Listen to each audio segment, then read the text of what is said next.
Hi everyone, welcome to Krish Talks. Third semester readings on Indian ലിറ്ററേച്ചേഴ്സിലെ മറ്റൊരു short സ്റ്റോറിയാണ് നമ്മൾ ഈ ഒരു വീഡിയോയിൽ ഡിസ്കസ് ചെയ്യാനായിട്ട് പോകുന്നത്. രാജേന്ദ്ര യാദവ് എഴുതിയിട്ടുള്ള two in the next world എന്നുള്ള വളരെ ചെറിയൊരു സ്റ്റോറിയാണ് നമ്മൾ ഈ ഒരു വീഡിയോയിൽ പറയാൻ പോകുന്നത്. ഇതിന് തൊട്ട് മുന്നുള്ള പാഠഭാഗങ്ങൾ നമ്മൾ ഓൾറെഡി അപ്ലോഡ് ചെയ്തിട്ടുണ്ട്, നോട്ട്സ് സഹിതം അപ്ലോഡ് ചെയ്തിട്ടുണ്ട്. അപ്പം അത് കാണാത്തവരുണ്ടെങ്കിൽ ഞാൻ പ്ലേലിസ്റ്റിൻ്റെ ലിങ്ക് താഴെ കൊടുക്കാം, അത് ടാപ്പ് ചെയ്തിട്ട് നിങ്ങൾ കണ്ടു നോക്കും. വീഡിയോസ് എല്ലാം കവർ ചെയ്തിട്ടില്ലെന്നൊന്ന് ചെക്ക് ചെയ്യാം കേട്ടോ. അപ്പോൾ നമ്മൾ ഈ ഒരു വീഡിയോയിലും നോട്ട്സ് സ്ക്രീനിൽ കാണിക്കുന്നുണ്ട്, ലൈൻ ബൈ ലൈൻ എക്സ്പ്ലനേഷൻ പറയുന്നുണ്ട്, ലാസ്റ്റ് ക്വസ്റ്റ്യൻ ആൻസേഴ്സിൻ്റെ ഡിസ്കഷനും ഉണ്ട്. എല്ലാം ഈ ഒരൊറ്റൊരു വീഡിയോയിൽ തന്നെയാണ് ഇൻക്ലൂഡ് ചെയ്തിരിക്കുന്നത്. സോ നിങ്ങൾ വീഡിയോ സ്കിപ്പ് ചെയ്യാതെ കാണുക. ചാനൽ ഇതുവരെ സബ്സ്ക്രൈബ് ചെയ്യാത്തവരുണ്ടെങ്കിൽ സബ്സ്ക്രൈബ് കൂടി ചെയ്തേക്കാം കേട്ടോ. അപ്പോൾ നമുക്ക് വീഡിയോയിലേക്ക് കടക്കാം. ആദ്യം ഞാൻ കുറച്ച് ഇൻട്രോ ലൈൻസ് കൊടുത്തിട്ടുണ്ട്. Two in the next world എന്നുള്ളതാണ് കേട്ടോ നമ്മുടെ ടൈറ്റിലിൻ്റെ ഇമ്പോർട്ടൻസ് ഒക്കെ ഞാൻ പറഞ്ഞുതരാം. അപ്പോൾ ഇതിൽ കൊടുത്തിരിക്കുന്ന ഇൻട്രോ ലൈൻസിൽ റെഡിൽ മാർക്ക് ചെയ്തിട്ടുണ്ട്, റെഡ് വിത്ത് ബോൾഡ് ആയിട്ട് മാർക്ക് ചെയ്തിട്ടുണ്ട്. അപ്പോൾ അതൊക്കെ നിങ്ങൾ ഇനി സ്കിപ്പ് ചെയ്യാൻ പാടില്ലാത്ത വരികളാണ്. ഞാൻ എല്ലാ വീഡിയോയിലും പറയുന്നതാണ്, എങ്കിലും പറയാം, കാരണം അത് റെഡ് അത്രയും ഇമ്പോർട്ടൻ്റ് ആയതുകൊണ്ട് ഞാൻ അങ്ങനെ മാർക്ക് ചെയ്തിട്ടുള്ളതാണ് കേട്ടോ. അത് പിന്നെ നിങ്ങൾ സ്കിപ്പ് ചെയ്ത് കളയരുത്. അപ്പോൾ നമുക്ക് ഇൻട്രോ ലൈൻസ് നോക്കാം. ഇത് നിങ്ങൾക്ക് ഷോർട്ട് എസ്സേയിലോ ഒക്കെ എഴുതാൻ പറ്റുന്ന ലൈൻസ് ആണ്. ഫസ്റ്റ് ലൈൻ നോക്കി. The story, The Two in the Next World was originally written in Hindi but was later translated into English by Prateek Kanjilal. അതായത് ഇത് ആദ്യം എഴുതിയിട്ടുള്ളത് ഹിന്ദിയിലാണ്, പിന്നീട് ഇംഗ്ലീഷിലോട്ട് ട്രാൻസ്ലേറ്റ് ചെയ്യപ്പെടുകയാണ് ചെയ്തിട്ടുള്ളത്. Racial discrimination is a reality in the Indian context. Rajendra Yadav strongly talks about the discrimination a person faces just because he or she belongs to a marginalized community.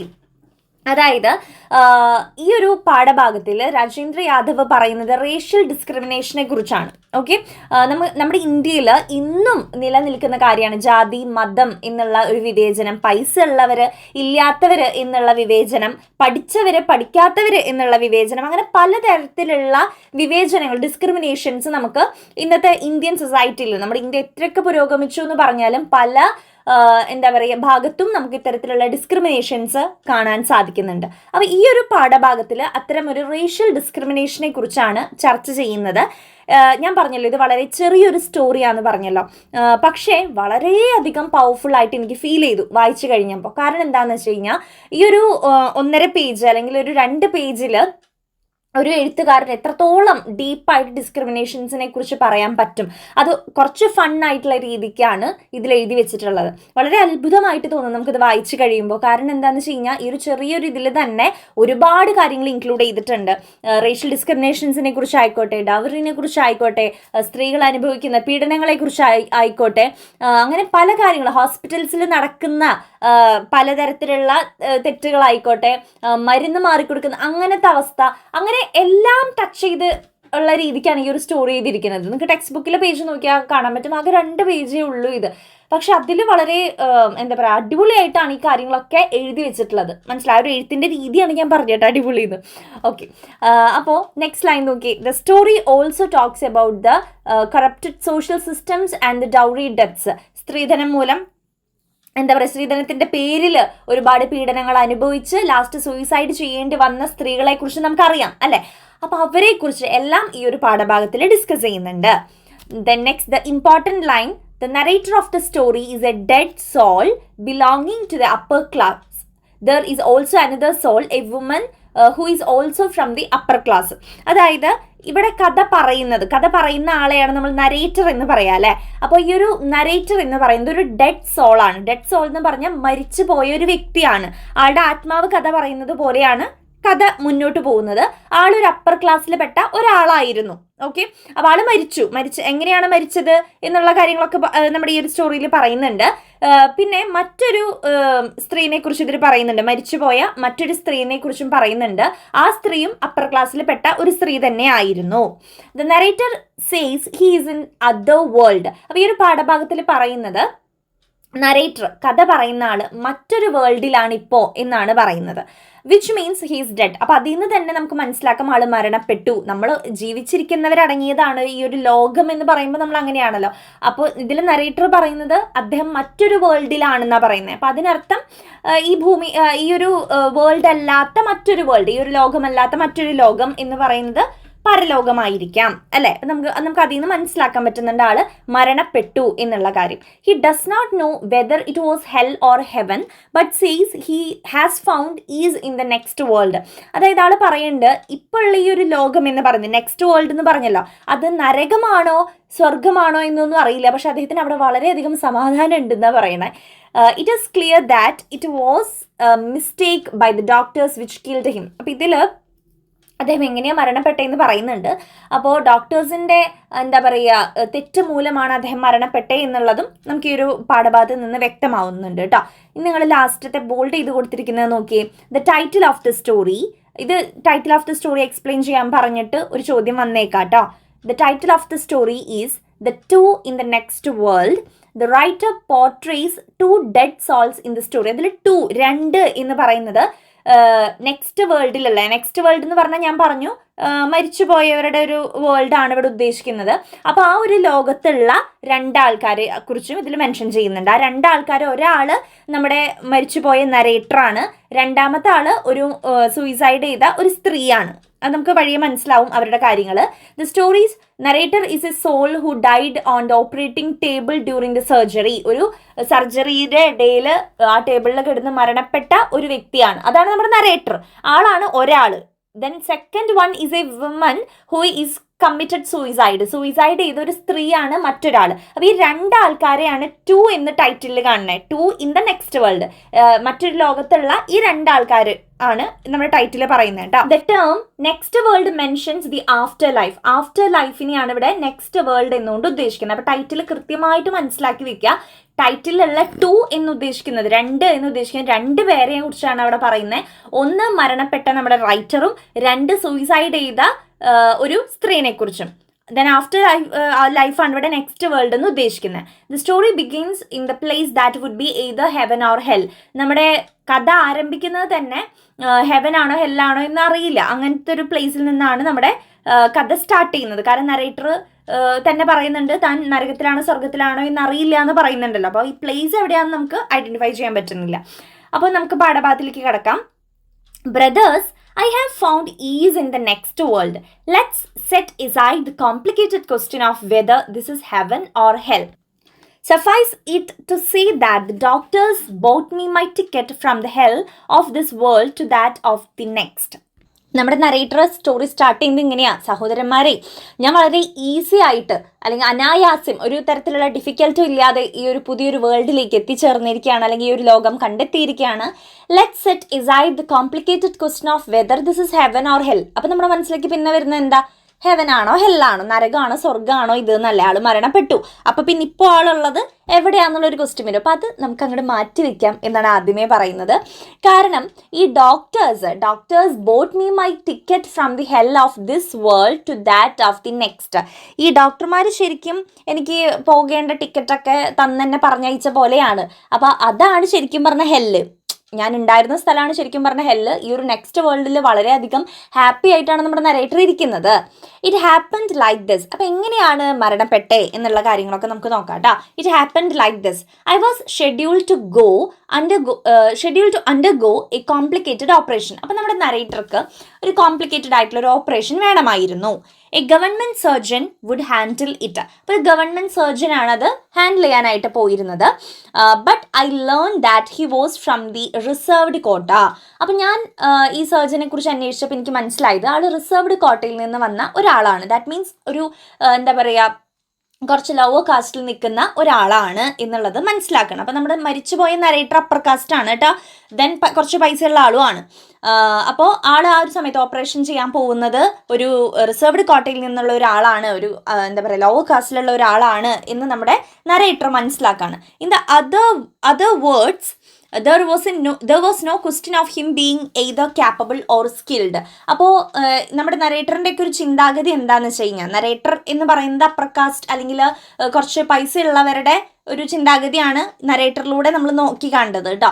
അപ്പോൾ ഈ narrator ഉൾപ്പെടുന്ന ആ ഒരു എന്താ പറയുക കുറച്ച് ആൾക്കാരുടെ ചിന്താഗതി എന്താണെന്ന് വെച്ച് കഴിഞ്ഞാൽ ഇത്തരത്തിൽ റിസർവ്ഡ് കോട്ടയിൽ നിന്ന് വരുന്ന ആളുകൾ, അതായത് കുറച്ച് ലോവർ കാസ്റ്റിൽ നിന്ന് വരുന്ന ആളുകൾ സ്കിൽഡ് ആയിരിക്കില്ല, അവർ ക്യാപ്പബിൾ ആയിരിക്കില്ല എന്നുള്ളൊരു ധാരണയായിരുന്നു ഉണ്ടായിരുന്നത്. അപ്പോൾ അതേപോലെ തന്നെ നമ്മുടെ നരേറ്ററും അങ്ങനെ വിചാരിച്ചു. തൻ്റെ ഓപ്പറേഷൻ ചെയ്യാൻ പോകുന്നത് റിസർവ്ഡ് കോട്ടയിൽ നിന്നുള്ള ഒരാളാണ്, അതുകൊണ്ട് ആൾ സ്കിൽഡ് ആയിരിക്കില്ല, ക്യാപ്പബിൾ ആയിരിക്കില്ല എന്നാണ് ആൾ വിശ്വസിച്ചിരുന്നത്.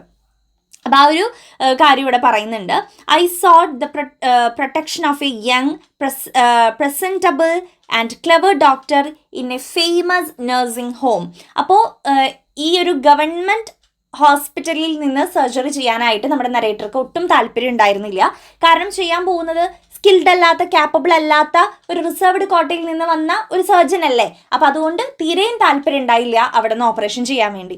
സോ വളരെയധികം ക്ലെവർ, നല്ല ബുദ്ധിശാലിയായ, വളരെ യങ് ആയിട്ടുള്ള, അടിപൊളിയായിട്ടുള്ള ഒരു ഡോക്ടറിനെ ഒരു നഴ്സിംഗ് ഹോമിൽ നിന്ന് കണ്ടെത്തി അവിടെ പോയിട്ടാണ് സർജറി ചെയ്യാനായിട്ട് നമ്മുടെ നരേറ്റർ താല്പര്യപ്പെടുന്നത്. The fees and other charges took the starch out of me. അപ്പോൾ നമുക്ക് സ്വാഭാവികമായിട്ടും അറിയാലോ, ഗവൺമെൻറ് ഹോസ്പിറ്റലിൽ നിന്ന് നേരെ ഓപ്പോസിറ്റ് ആണ് ഇത്തരത്തിലുള്ള നഴ്സിംഗ് ഹോമുകളൊക്കെ തന്നെ അല്ലേ. അപ്പോൾ അവിടെയൊക്കെ പ്രൈവറ്റ് ആയിട്ടുള്ള ഹോസ്പിറ്റൽസ് ഒക്കെ ആകുമ്പോൾ വളരെയധികം പൈസ കൂടുതലാണ്. പക്ഷേ നമ്മുടെ നരേറ്റർ കുറച്ച് റിച്ച് ആയിട്ടുള്ള ഒരാളായിരുന്നു, അപ്പർ കാസ്റ്റുള്ള ഒരാളും ആയിരുന്നു.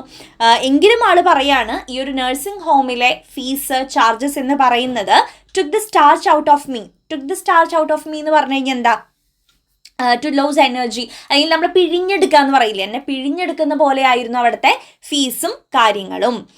But my family decided to gamble on it. പക്ഷെ എൻ്റെ ഫാമിലിക്ക് എൻ്റെ ജീവൻ രക്ഷിക്കണം എന്നുള്ളൊരു ചിന്തയായിരിക്കുമല്ലോ ഉണ്ടാവുക. അപ്പോൾ അതുകൊണ്ട് അവർ ഗാംബിൾ ഓൺ ഇറ്റ് എന്ന് പറഞ്ഞു കഴിഞ്ഞാൽ ആ ഒരു പൈസ ഉണ്ടാക്കാനുള്ള, അല്ലെങ്കിൽ ഒരു പ്രതീക്ഷ വെച്ചുകൊണ്ട് ഇയാൾ രക്ഷപ്പെടും, അതുകൊണ്ട് നമുക്ക് എങ്ങനെയെങ്കിലും പൈസ അടയ്ക്കാം എന്നുള്ള ആ ഒരു ഹോപ്പ് വെച്ചുകൊണ്ട് പൈസ ഉണ്ടാക്കാനുള്ള, ഗെയിൻ ചെയ്യാനുള്ള ഒരു റിസ്കി ആക്ഷനെയാണ് നമ്മൾ ഗാംബിൾ ഓൺ ഇറ്റ് എന്നുകൊണ്ട് ഉദ്ദേശിക്കുന്നത്. അപ്പോൾ ഫാമിലി ആണെങ്കിൽ എനിക്ക് വേണ്ടി പൈസ ചിലവാക്കാനുള്ള റിസ്ക് ഒക്കെ അവർ ഏറ്റെടുത്തേക്കായിരുന്നു. If my life could be saved, they reasoned I would get it all back. In case ഞാൻ എങ്ങാനും രക്ഷപ്പെട്ടിരുന്നെങ്കിൽ ഞാൻ ഈ പൈസയൊക്കെ കൊടുക്കേണ്ടി വന്നേനെ. But I died on the operating table. Just bad luck, I suppose. പക്ഷേ നിർഭാഗ്യവശാൽ ഞാൻ ആ ഒരു ഓപ്പറേറ്റിംഗ് ടേബിളിൽ കിടന്ന് മരണപ്പെടുകയാണ് ചെയ്തിട്ടുണ്ടായിരുന്നത്. അപ്പം അങ്ങനെ നമ്മുടെ നരേറ്റർ ഇങ്ങനെയാണ് മരിച്ചത്.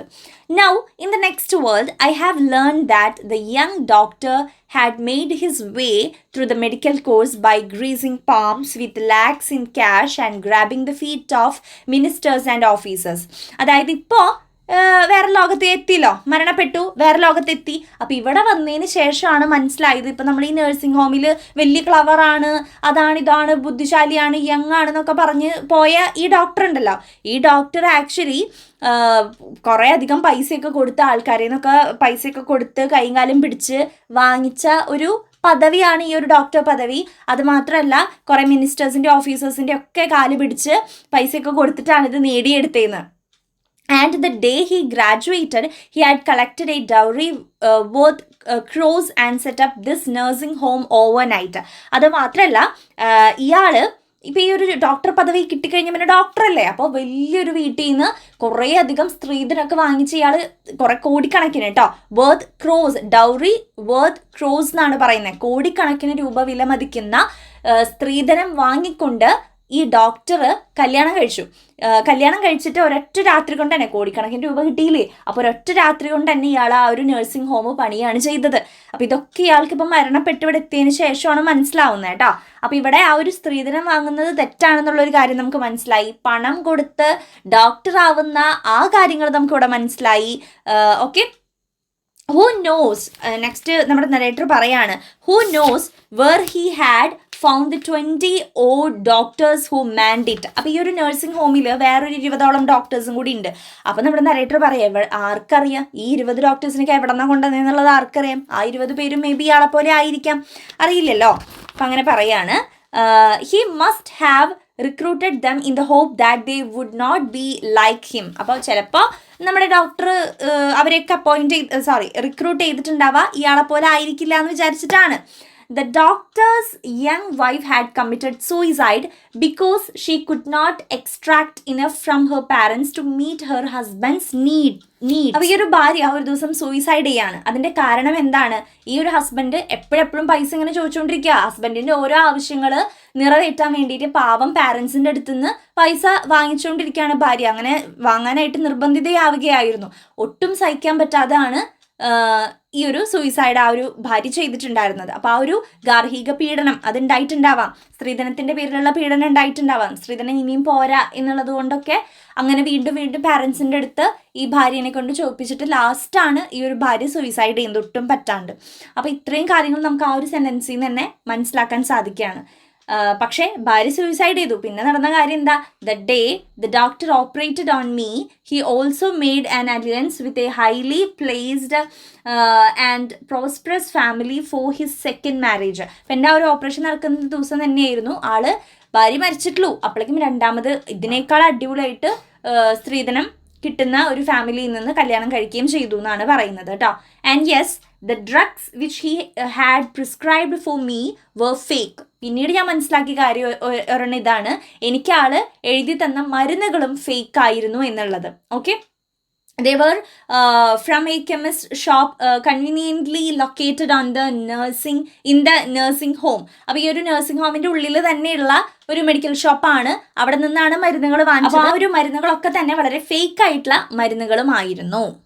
അതിലൊരു ലൈനും കൂടി പറയുന്നുണ്ട്, established so that patients would not have to rush hither and thither to get their medication.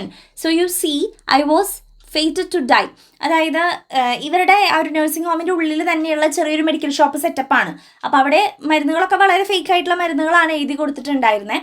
അപ്പോൾ അതിൻ്റെ ഉള്ളിൽ തന്നെ മെഡിക്കൽ ഷോപ്പ് വെക്കാനുള്ള കാരണം പേഷ്യൻസ് ഒന്നും പുറത്ത് പോയിട്ട് ഇനി പൈസ കൊടുത്ത് വാങ്ങണ്ടല്ലോ, ആ പൈസയും കൂടി ഇവർക്ക് കിട്ടണം. അപ്പോൾ അതുകൊണ്ടാണ് അതിൻ്റെ ഉള്ളിൽ തന്നെ ഒരു മെഡിക്കൽ ഷോപ്പ് സെറ്റപ്പ് ഉണ്ടായിരുന്നത്. Okay, anyway I am fine here now. എന്തൊക്കെ ആയാലും ഞാൻ മരിച്ചു, എന്തൊക്കെ ആയാലും ഞാനിവിടെ ഫൈനാണ്, ഓക്കെ ആണെന്ന് പറയാണ്. I think I will look for the doctors first wife and strike up A friendship with her. അപ്പോൾ പറയാണ്, ഞാൻ എന്തായാലും ഇവിടെ ഓക്കെയാണ്, ഞാനിപ്പോൾ ചെയ്യാൻ പോകുന്ന കാര്യം എനിക്ക് ആ ഡോക്ടറിൻ്റെ ആദ്യത്തെ ഭാര്യ, പാവം കുട്ടി ഉണ്ടല്ലോ ഭാര്യ, അപ്പോൾ ആ ഒരു പാവം ഭാര്യനെ എനിക്കൊന്ന് അന്വേഷിച്ച് കണ്ടുപിടിച്ച് അവളുമായിട്ട് സൗഹൃദം സ്ഥാപിക്കണം. Poor dear she must be somewhere hereabouts. അവൾ ഇവിടെ എവിടെയെങ്കിലും ഉണ്ടാവും പാവം എന്ന് പറഞ്ഞിട്ടാണ് നമ്മുടെ സ്റ്റോറി അവസാനിക്കുന്നത്. അപ്പോൾ നിങ്ങൾക്ക് മനസ്സിലാക്കാം, ഇന്നും നമ്മുടെ സൊസൈറ്റിയിൽ നിൽക്കുന്ന ഒരു കാര്യമാണ് ഈ ഒരു കാസ്റ്റിലുള്ള ഒരു വേർതിരിവ്. അതേപോലെ തന്നെ ഡൗറിൻ്റെ കേസ് ഇപ്പോഴും ഇല്ല എന്ന് പറഞ്ഞാലും പല ഫാമിലിയിലും അതുണ്ട്. പല ഏരിയയിലും, നമ്മുടെ ഇന്ത്യയിൽ തന്നെ പല ഏരിയയിലും ഇപ്പോഴും അത് നിലനിൽക്കുന്നുണ്ട് എന്നുള്ളത് ഒരു കാര്യമാണ്. അപ്പോൾ അതൊക്കെ നമുക്ക് മെഡിക്കൽ ഫീൽഡിൽ നടക്കുന്ന കാര്യങ്ങളായിക്കോട്ടെ, സർജറിൻ്റെ കേസിൽ നടക്കുന്ന കാര്യങ്ങളായിക്കോട്ടെ, പണം കൊടുത്തുകൊണ്ട് നമ്മൾ ഓരോ ഡിഗ്രി കാര്യങ്ങളൊക്കെ തന്നെ വാങ്ങിയെടുക്കുന്ന കാര്യങ്ങളായിക്കോട്ടെ, എല്ലാം നമുക്ക് ഈ ഒരു ചെറിയൊരു പാഠഭാഗത്തു നിന്ന് തന്നെ മനസ്സിലായി അല്ലേ. അപ്പോൾ ഇതൊക്കെ ഇതിൽ ഇൻക്ലൂഡ് ചെയ്തിട്ടുണ്ട്. ഓരോ ലൈനിലും ഒരുപാട് ഇന്നർ മീനിങ് ഉണ്ടെന്നും നമുക്ക് അതിൽ നിന്ന് മനസ്സിലാക്കാൻ സാധിക്കുന്നുണ്ട്. അതാണ് ഞാൻ തുടക്കത്തിലേ പറഞ്ഞിരുന്നത്. വളരെ ആ ഒരു എഴുതിയ ശൈലിയാണ് ഞാൻ മുന്നേ പറഞ്ഞിട്ടുണ്ടായിരുന്നത്. വളരെ നല്ല രീതിക്ക് എഴുതി വെച്ചിരിക്കുന്ന ഒരു സ്റ്റോറി കൂടിയാണ്. സിമ്പിളാണോ? സിമ്പിളാണ്, പക്ഷേ പല കാര്യങ്ങളും അതിൽ ഇൻക്ലൂഡ് ചെയ്തുകൊണ്ടാണ് എഴുതിയിരിക്കുന്നത്. സോ നമുക്കിനി ഇതിലെ ക്വസ്റ്റ്യൻ ആൻസേഴ്സും കൂടി ഡിസ്കസ് ചെയ്തിട്ട് വൈൻഡപ്പ് ചെയ്യാം. ഫസ്റ്റ് ക്വസ്റ്റ്യൻ ട്ടോ. What happened to the narrator? The narrator died on the operating table during surgery. The surgery was done by a fake doctor. Fake doctor നടത്തിയ surgery മൂലമാണ് നമ്മുടെ narrator മരണപ്പെട്ടത്. Why did the narrator and the family decide to replace the doctor? എന്തുകൊണ്ടാണ് നമ്മുടെ നരേറ്ററും ഫാമിലിയും ഈ doctor വേണ്ട എന്ന് പറഞ്ഞുകൊണ്ട് ഈ ഒരു ഡോക്ടറിൻ്റെ അടുത്തേക്ക് നഴ്സിംഗ് ഹോമിലേക്ക് എത്തിയത്? അപ്പോൾ ആദ്യത്തെ ഡോക്ടർ വേണ്ട എന്ന് പറയാനുള്ള റീസൺ ആണ് ചോദിച്ചിരിക്കുന്നത്. The government surgeon was from the reserved quota. He doesn't want a Dalit doctor to treat him. Reserved കോട്ടയിൽ നിന്ന് വന്ന ഒരു പുവർ കാസ്റ്റിൽ നിന്ന് വന്ന ഒരു ഡോക്ടറിനെ കൊണ്ട് ചികിത്സിപ്പിക്കണ്ട എന്ന് വിചാരിച്ചിട്ടാണ് ഈ ഒരു ഡോക്ടറെ നിരസിച്ചിട്ട് നഴ്സിംഗ് ഹോമിലെ ഡോക്ടറുടെ അടുത്തേക്ക് പോയത്. Then whom did the narrator choose to replace the first doctor? അതായത് ആദ്യത്തെ ഡോക്ടർക്ക് പകരക്കാരനായിട്ട് ഈ ഡോക്ടറെ തിരഞ്ഞെടുക്കാനുള്ള റീസൺ ആണ് ചോദിക്കുന്നത്. Narrator choose a young presentable and clever doctor from a famous nursing home but he was fake doctor. അപ്പോൾ നമ്മുടെ നരേറ്ററിൻ്റെ കണ്ണിൽ ആൾ ക്ലവർ ആണ്, യങ് ആണ്, പ്രസൻറ്റബിൾ ആണ്, പക്ഷേ ആക്ച്വലി ആൾ ഫേക്ക് ആയിരുന്നു. What happen to the young doctor's wife? ഈ ഡോക്ടറിൻ്റെ ഭാര്യയ്ക്ക് എന്താ സംഭവിച്ചേ? The doctor's wife committed suicide because she could not get more money from her family for her husband. അതായത് ഹസ്ബൻഡ് ഇങ്ങനെ ഓരോ ആവശ്യങ്ങൾ പറഞ്ഞ് ഇനി വേണം പൈസ വേണം എന്നൊക്കെ പറഞ്ഞിട്ട് അതിനെ ദ്രോഹിച്ചിട്ടുണ്ടായിരിക്കും. അപ്പോൾ ആ ഒരു പൈസയൊക്കെ വീട്ടുകാരിൽ നിന്ന് എത്രത്തോളം വാങ്ങും അല്ലേ? അപ്പോൾ അങ്ങനെ വാങ്ങിച്ച് ഒട്ടും വയ്യാണ്ടായിട്ടാണ് സൂയിസൈഡ് ചെയ്തിട്ടുണ്ടായിരുന്നത്. Who are the two of the title the two in the next world? Two in the next world എന്നുള്ള ടൈറ്റിലെ ടു, ആ രണ്ട് ആരൊക്കെയാണെന്നാണ് ചോദിച്ചിരിക്കുന്നത്. ദ ഫസ്റ്റ് വൺ എന്ന് പറയുന്നത് soul that died on the operating table during സർജറിയുടെ സമയത്ത് മരണപ്പെട്ട നമ്മുടെ നരേറ്ററിൻ്റെ ആത്മാവാണ് ഒരാളെന്ന് പറയുന്നത് ആ ഡോക്ടറിൻ്റെ വൈഫ്, സൂയിസൈഡ് ചെയ്ത ഡോക്ടറിൻ്റെ വൈഫാണ് കേട്ടോ. അപ്പോൾ ഇത്രയാണ് ഇതിൽ നിന്ന് വരുന്ന ഇമ്പോർട്ടൻ്റ് ആയിട്ടുള്ള ക്വസ്റ്റ്യൻസ്. പിന്നെ ഞാൻ ഓൾറെഡി നമ്മുടെ ടൈറ്റിലിൻ്റെ ഇമ്പോർട്ടൻസ് അല്ലെങ്കിൽ ആ ഒരു ടൈറ്റിൽ എന്താ എക്സ്പ്ലെയിൻ ചെയ്യുന്നതെന്നുള്ളത് ആദ്യം ഇൻട്രൊഡക്ഷൻ പോയിന്റ്സ് കാണിച്ചപ്പോൾ അതിൽ പറഞ്ഞിട്ടുണ്ടായിരുന്നു. അപ്പോൾ ഇത്രയൊക്കെയാണ് നിങ്ങൾ ഈ ഒരു ചാപ്റ്ററിൽ നിന്ന് പഠിച്ചു വയ്ക്കേണ്ട കാര്യങ്ങൾ. ഓക്കെ, അപ്പോൾ ഇത് ജനറലൈസ് ചെയ്തിട്ട് മേ ബി ഒരു എസ്സേ ക്വസ്റ്റ്യനൊക്കെ വന്നേക്കാം. അപ്പം നമ്മുടെ സൊസൈറ്റിയിൽ നടക്കുന്ന കാര്യങ്ങളും നമ്മുടെ ഈ ഒരു പാഠഭാഗത്തിൽ ഒരുപാട് ടോപ്പിക്സ് പറഞ്ഞു അല്ലേ? നമ്മൾ ഡൗറീൻ്റെ കാര്യങ്ങൾ, ഹോസ്പിറ്റൽസിൻ്റെ കാര്യങ്ങൾ, ഫേക്ക് ആയിട്ടുള്ള ഡോക്ടേഴ്സിൻ്റെ കാര്യങ്ങൾ, എന്താ പറയുക, പൈസ കൊടുത്തിട്ട് വാങ്ങുന്ന ഡിഗ്രീൻ്റെ കാര്യങ്ങളായിക്കോട്ടെ, ഒരു കാസ്റ്റ് ഡിസ്ക്രിമിനേഷൻ ആയിക്കോട്ടെ, എല്ലാം നമ്മൾ ഇതിൽ പറഞ്ഞിട്ടുണ്ടായിരുന്നു. അപ്പോൾ അതിനെക്കുറിച്ചൊക്കെ മേ ബി ഒരു എസ്സേ വന്നാൽ എല്ലാം കൂടി മിക്സ് ചെയ്ത് നമ്മുടെ ഇന്നത്തെ സൊസൈറ്റിയിലും നടക്കുന്ന കാര്യങ്ങളും കൂടി മിക്സ് ചെയ്തിട്ട് എസ്സേ എഴുതാനായിട്ട് ശ്രമിക്കാം. Okay, so all the very best. Thank you.